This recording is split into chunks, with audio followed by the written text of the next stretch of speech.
ખેત પેદાશોના ઓછા ભાવ ઉપજતા હોવાની ફરિયાદનો નર્મદા સહિત આસપાસ જિલ્લાના કેટલાક ખેડૂતોએ ઉપાય શોધી કાઢ્યો છે। નર્મદામાં થરી ગામમાં કેળાની ખેતી કરનારા વનરાજસિંહ રાઠોડ નામના ખેડૂતે કમાલ કરી છે।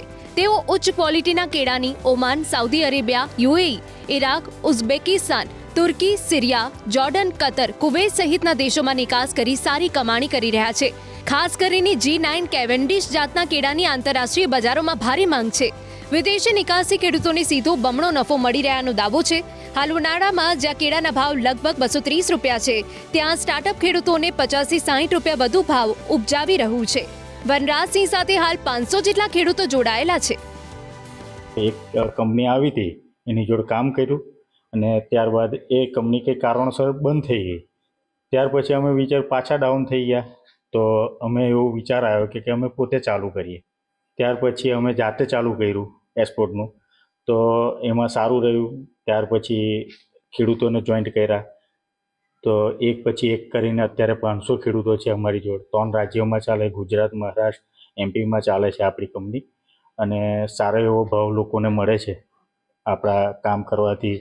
જાતે ખેડૂત હતા ને ચાલુ કર્યું હતું ને અત્યારે એક માર્કેટમાં બધા ખેડૂતોને એનો લાભ મળે છે અને ખાડી દેશોમાં જાય છે અને સારો એવો માલ પકવે છે લોકો। એટલો બધો ડિફરન્સ નથી હોતો, પણ માર્કેટ આપણા માલને સારા માલની ક્વોલિટીને ભાવ મળે છે અને ખેડૂતોને આપણે ડાયરેક્ટલી ખેડૂતોને આપીએ છીએ।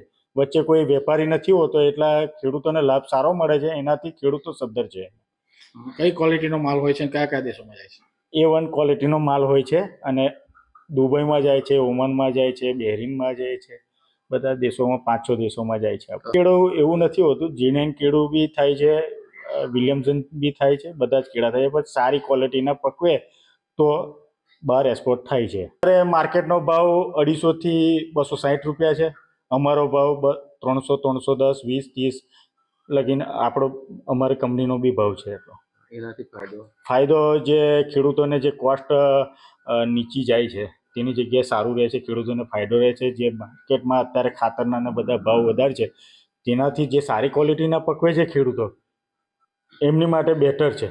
ભરૂચ જિલ્લો, નર્મદા જિલ્લો અને છોટાઉદેપુર જિલ્લાના જે બી ખેડૂતો છે, એ ખેડૂતોનો જે આ સારા કેળા કરતા ઉત્પાદન કરતા જે બી ખેડૂતો છે, એ બધા ખેડૂતોનો અમે માલ લઈએ છીએ અને એ બધો માલ આપણે એમના ખેતર પર જઈ અને અમે આ જે પ્રોસેસ છે, આ પ્રોસેસ દ્વારા અમે પેકિંગ કરીએ છીએ। અત્યારે આ જે પેકિંગ ચાલે છે એ 13 કિલોનું પેકિંગ ચાલી રહ્યું છે અને એ સિરિયા કન્ટ્રી માટે ચાલી રહ્યું છે। તો અમે આ રીતના પેકિંગ કરી અને સારું ગ્રેડિંગ કરી અને વિદેશમાં માલ મોકલીએ છીએ।